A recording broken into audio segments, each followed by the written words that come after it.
Hey there, mums and dads. If you've got teenagers, you probably realize that their social life is super important to them.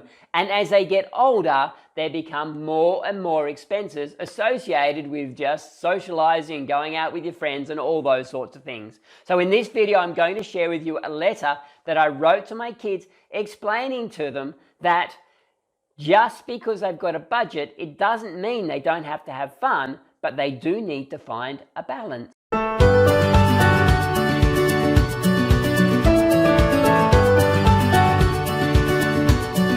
Hey there, mums and dads. Welcome to day 20 of my 366-day journey to teach my kids everything they need to know about money. Now, it is the beginning of the year here for us in Australia, and our kids are already back at school, and my oldest daughter, is back at university now. They have very long holidays, but she's finally back at university. And what I'm realizing is they're starting to get invited out to a lot of things. As they get older, they're starting to become a little bit more independent. They're getting invited to lots of different activities and so on, which is really good and really healthy for them. But I also understand that that creates some conflict with them if they're working off last year's budget and there seems to be more activity going on in their social lives now. There can be that conflict between, oh gosh, how am I going to do this? Sometimes it's tempting just to go, well, stuff the budget. I'm going to do it. I'm going to have fun.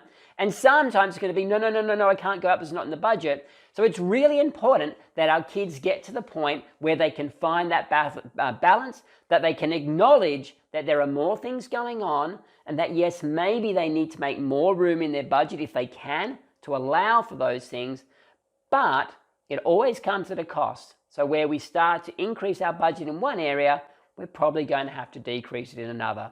So here's a letter that I wrote to my kids. Hey kids, as you guys get older and more independent, it's perfectly natural that you will want to go out with your friends and do things that cost more money. It will be hard to say no because, well, let's face it, it's fun going out with your friends and there's always that fear of missing out.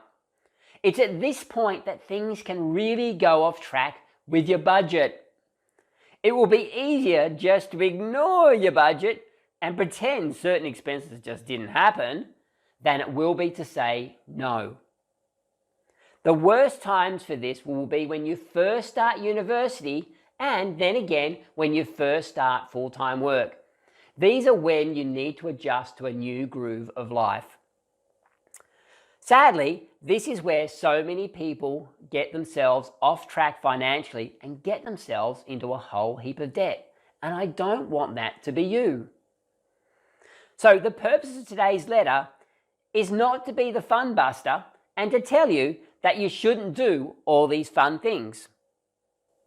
But rather, what I want you to do is be more realistic in your budget for what you're allowing for your entertainment expenses. And yes, if you do increase your monthly entertainment budget, it will then take away from something else in your budget. We must always spend less than we earn, so it does mean giving and taking. Maybe it will mean less surplus. Maybe it will mean less travel. Or perhaps it will take longer to buy a car.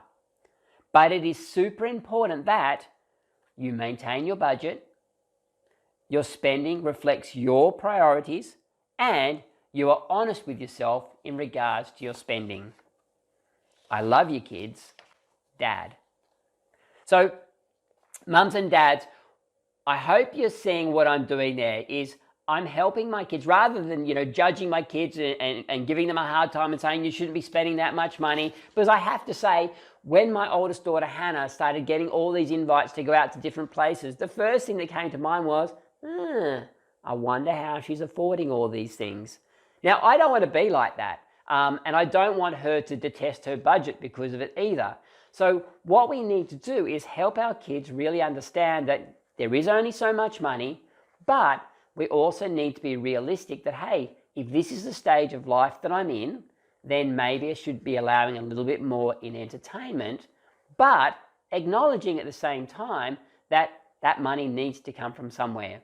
It needs to come from another expense, which has to take a back seat for the moment. So that's super important. But here are 4 key points from today's letter. Firstly, there are different phases of life, which will cost more. University and starting full-time work are really good examples of this. We need to keep in mind that saying yes to one expense will potentially mean saying no to another. And it's important, and this is super important, mums and dads, that we help our kids spend in a way that reflects their priorities.